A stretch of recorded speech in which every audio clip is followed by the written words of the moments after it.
पुण्य पाप एकत्व द्वार के उपरांत पंडित बनारसी दास जी आश्रव अधिकार का वर्णन करते हैं। प्रतिज्ञा में दोहा पढ़ते हैं।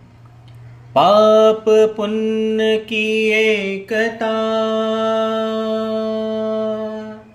वर्णीय गमनु, अब आश्रव अधिकार कछु कहो अध्यात्मरू। पाप पुण्य की एकता का गहन और अनुपम अधिकार वर्णन किया। अब आश्रव अधिकार का आध्यात्मिक रीति से कुछ वर्णन करता हूँ। सम्यक ज्ञान को नमस्कार करने के लिए सवैया इक्तिसा पढ़ता हूँ। जेते जगवासी जीव थावर जंगम रूप तेते निज बस करी राखे बल तोरी के। महाअभिमानी ऐसो आश्रव अगाध जोधा रोपी रण थंब ठाड़ो भयो मुछ मोरी के। आयोति ही थानक अचानक परम धर्म ज्ञान नाम सुभट सवायो बल फोरी के। आश्रव पछारियो रन थंब डोर धारियो ताही नीरखी बनारसी नमत कर जोरी के। जिसने संसार के सब त्रस्त स्थावर जीवों को बलहीन करके अपने अधीन किया है, ऐसा बड़ा अभिमानी आश्रव रूप महायोद्धा मूछ मरोड़कर लड़ाई का झंडा स्थापित करके खड़ा हुआ।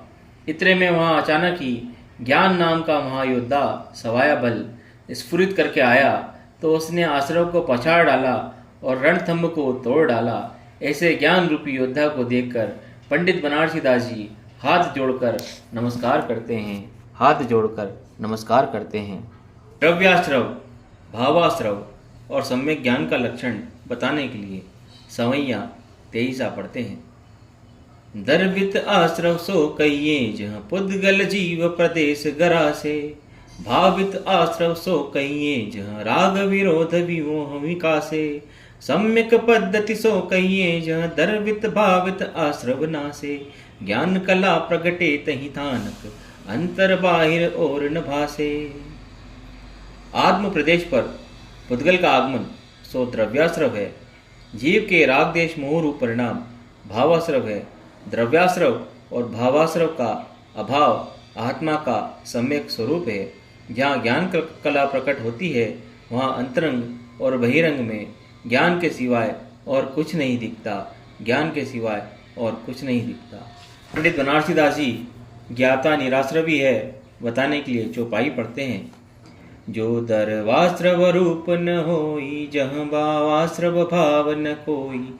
जाकी दशा ज्ञानमयी लइये सो ज्ञातार निराश्रव कहिए। जो द्रव्याश्रव रूप नहीं होता और जहाँ भावाश्रव भाव भी नहीं होता और जिसकी अवस्था ज्ञानमय है, वही ज्ञानी आश्रव रहित कहता है। सम्यक ज्ञानी निराश्रवी रहता है बताने के लिए सवैया इक्तिसा पढ़ते हैं। जेते मन गोचर प्रकट बुद्धि पूर्वक तिहि परिणामन की ममता हर तू है। मानसो अगोचर अबुद्धि पूर्वक भाव तीन के विनाशी वे को उद्यम धर तू है। यहाँ भांति पर नति को पतन करे मुख को जतन करे भोजन तर तू है। ऐसे ज्ञानवंत ते निराश्रव कहावे सदा। जिनहि को सुजस सुविच्छन कर तू है। पंडित बनारसी दास जी कहते हैं, जिन्हें मन जान सके ऐसे बुद्धिग्राही अशुद्ध परिणामों में आत्मबुद्धि नहीं करता और मन के अगोचर अर्थात बुद्धि के आग्रह अशुद्ध भाव नहीं होने देने में सावधान रहता है। इस प्रकार पर परिणति नष्ट करके और मोक्ष मार्ग में प्रयत्न करके जो संसार सागर से तरता है, वह सम्यक ज्ञानी निराश्रवी कहलाता है। उसकी विद्वान लोग सदा प्रशंसा करते हैं। भावार्थ में कहते हैं, वर्तमान काल के अशुद्ध परिणामों में आत्मबुद्धि नहीं करता और भूतकाल के हुए रागादि परिणामों को अपने नहीं मानता। वह आगामी काल में होने वाले विभाव मेरे नहीं है, ऐसा श्रद्धान होने से ज्ञानी जीव सदा निराश्रवी रहते हैं। शिष्य के प्रश्न में सवैया तेईसा पढ़ते हैं। जो जग में विचरे मति मंद सुछंद सदा वरते बुध ते सो चंचल चित्त असंजित वेन शरीर स्नेह जथावत जैसो भोग संयोग परिग्रह संग्रह मोह विलास करे जहाँ ऐसो पूछत शिष्य आचार्य सो यह सम्यक मंत्र निरासव केसो। शिष्य गुरु से प्रश्न करता है कि हे स्वामी, संसार में जिस प्रकार मिथ्यादृष्टि जीव स्वतंत्र वर्तता है, वैसे ही तो सम्यक दृष्टि जीव की हमेशा प्रवृत्ति रहती है। दोनों के चित्त की चंचलता, असंयत वचन, शरीर का स्नेह, भोग का संयोग, परिग्रह का संचय और मोह का विकास एक सा होता है। फिर सम्यक दृष्टि जीव किस कारण से आश्रव रहित रहता है? शिष्य की शंका का समाधान करने के लिए सवैया 31 पढ़ते हैं। पूर्व अवस्था जे कर्म बंध कीने अब तेई उदय आई नाना भांति रस देत है। केई शुभ साता केई अशुभ असाता रूप दो सो न राग न विरोध समचित है। जथा जोग क्रिया करे फल की न इच्छा धरे जीवन मुक्ति को बिरद गही लेत है। याते ज्ञानवंत को न आश्रव कहत केहू मुद्दता सो न्यारे भय शुद्धता समेत है। अर्थ में कहते हैं, पूर्व काल में अज्ञान अवस्था में जो कर्म बंध किए थे वे अब उदय में आकर फल देते हैं। उनमें अनेक तो शुभ हैं जो सुखदायक हैं और अनेक अशुभ हैं जो दुखदायक हैं। सो सम्यक दृष्टि जीव इन दोनों भांति के कर्मोदय में हर्ष विषाद नहीं करते, समता भाव रखते हैं। वे अपने पद के योग्य क्रिया करते हैं पर उसके फल की आशा नहीं करते। संसारी होते हुए भी मुक्त कहलाते हैं, क्योंकि सिद्धों के समान देह आदि से अलिप्त हैं। वे मिथ्यात्व से रहित, अनुभव सहित हैं। इससे ज्ञानियों को कोई आश्रव सही नहीं कहता है।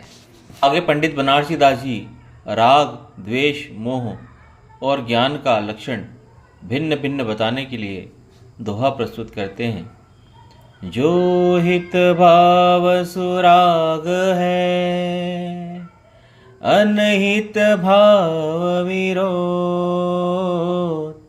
भ्रामिक भाव विमोह है, निर्मल भाव सुबोध, निर्मल भाव सुबोध। प्रेम का भाव, राग, घृणा का भाव, द्वेष, परद्रव्य में अहम बुद्धि का भाव, मोह और तीनों से रहित निर्विकार भाव सम्यक ज्ञान है। अब पंडित बनारसी दास जी राग, द्वेष, मोह ही आश्रव है ऐसा बताने के लिए दोहा प्रस्तुत करते हैं।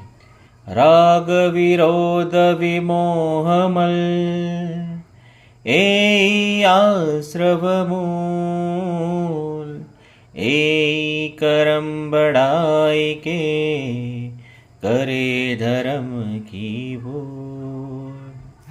राग, द्वेष, मोह ये तीनों आत्मा के विकार हैं, आश्रव के कारण हैं और कर्म बंद करके आत्मा के स्वरूप को भुलाने वाले हैं।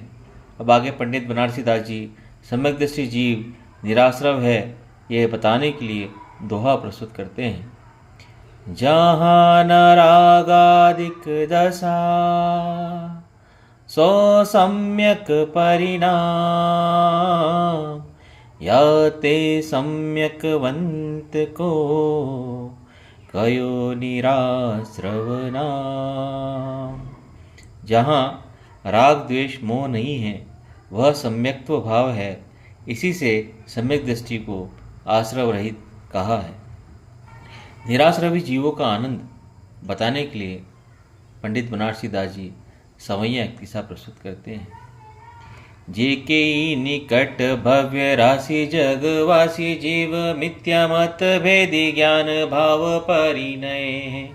जिन्हीं की सुदृष्टि में न राग द्वेष मोह कहूँ, विमल विलोकनी में तीनों जीति लय हैं। तीजी पर मात घट सोधीजे निरोधी जोग, शुद्ध उपयोग की दशा में मिली गए हैं।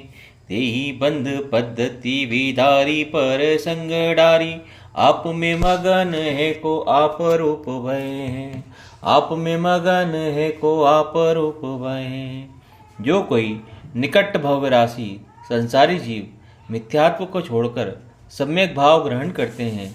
जिन्होंने निर्मल श्रद्धा से राग द्वेष मोह तीनों को जीत लिया है और जो प्रमाद को हटाकर चित्त को शुद्ध करके योगों का निग्रह कर शुद्ध उपयोग में लीन हो जाते हैं, वे ही बंध परंपरा को नष्ट करके पर वस्तु का संबंध छोड़कर अपने रूप में मग्न होकर निज स्वरूप को प्राप्त होते हैं, अर्थात सिद्ध होते हैं।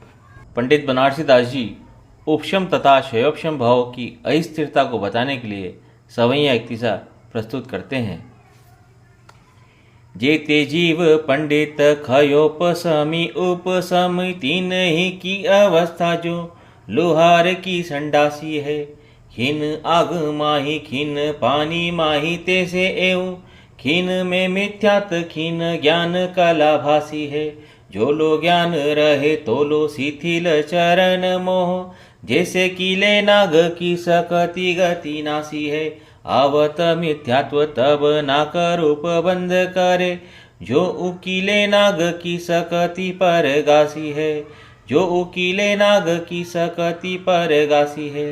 जिस प्रकार लोहार की संडासी कभी अग्नि में तप्त और कभी पानी में शीतल होती है, उसी प्रकार शायोपशमिक और औपशमिक सम्यक्दर्शी जीव की दशा है, अर्थात कभी मिथ्यात्व भाव प्रकट होता है और कभी ज्ञान की ज्योति जगमगाती है। जब तक ज्ञान रहता है तब तक चारित्र मोहनी की शक्ति और गति कीले हुए सर्प के समान शिथिल रहती है, और जब मिथ्यात्व रस देता है तब वह उकीले हुए सर्प की प्रकट हुई शक्ति और गति के समान अनंत कर्मों का बंध बढ़ाता है। पंडित बनारसी दास जी अशुद्ध नय से बंध और शुद्ध नय से मुक्ति है, इसको बताने के लिए दोहा प्रस्तुत करते हैं। यह निचोरया ग्रंथ को यह परम रस पो तजे शुद्ध नय बंध है गहे शुद्ध नय मोह। इस शास्त्र में सार बात यही है कि यही परम तत्व की पोषक है कि शुद्ध नय की रीति छोड़ने से बंध और शुद्ध नय की रीति ग्रहण करने से मोक्ष होता है। अब आगे जीव की बाह्य और अंतरंग अवस्था बताने के लिए सवैया इक्तिसा प्रस्तुत करते हैं। कर्म के चक्र में फिरत जगवासी जीव हे ये रहो बहिर्मुख व्याप्त विषमता। अंतर सुमति आई विमल बड़ाई पाई पुद्गल सो प्रीति टूटी छूटी माया ममता। शुद्ध ने निवास कीनो अनुभव अभ्यास लीनो भ्रम भाव छोड़ी दीनो भीनो चित्त समता। अनादि अनंत अविकल्प अचल ऐसो पद अविलंबी अवलोके राम रमता। पद अविलंबी अवलोके राम रमता। संसारी जीव कर्म के चक्कर में भटकता हुआ मिथ्यात्वी हो रहा है और उसे अशुद्धता ने घेर रखा है। जब अंतरंग में ज्ञान उपजा, निर्मल प्रभुता प्रकट प्राप्त हुई, शरीर आदि से स्नेह छूटा, राग द्वेष मोह छूटा, समता रस का स्वाद मिला, शुद्ध नय का सहारा लिया, अनुभव का अभ्यास हुआ, पर्याय में अहमभक्ति नष्ट हुई, तब अपने आत्मा का अनादि अनंत निर्विकल्प नित्य पद अवलंबन करके आत्मस्वरूप को देखता है। शुद्ध आत्मा ही सम्यक दर्शन है, ये बताने के लिए अब पंडित बनारसी दास जी सवैया इक्तिसा प्रस्तुत करते हैं। जाके पर गास में नदी से राग द्वेष मोह आश्रव मिटत नहीं बंध को तरस है। तीहू काल जामे प्रतिबिंबित अनंत रूप आप हूँ अनंत सत्तानंत ते सरस है। भाव श्रुत ज्ञान परवान जो विचारी वस्तु अनुभव करे न जहाँ वाणी को परस है। अतुल अखंड अविचल अविनाशी धाम चिदानंद नाम ऐसो सम्यक दरस है। पंडित बनारसी दास जी कहते हैं, जिससे उजाले में राग द्वेष मोह नहीं रहते हैं, आश्रव का अभाव होता है, बद्ध त्रास मिट जाता है, जिससे समस्त पदार्थों के त्रिकालवर्ती अनंत गुण पर्याय प्रतिबिंबित होते हैं। ऐसे जो आप स्वयं अनंतानंत गुण पर्यायों की सत्ता सहित हैं, ऐसे अनुपम अखंड अचल नित्य ज्ञान का निधान चिदानंद ही सम्यक दर्शन है।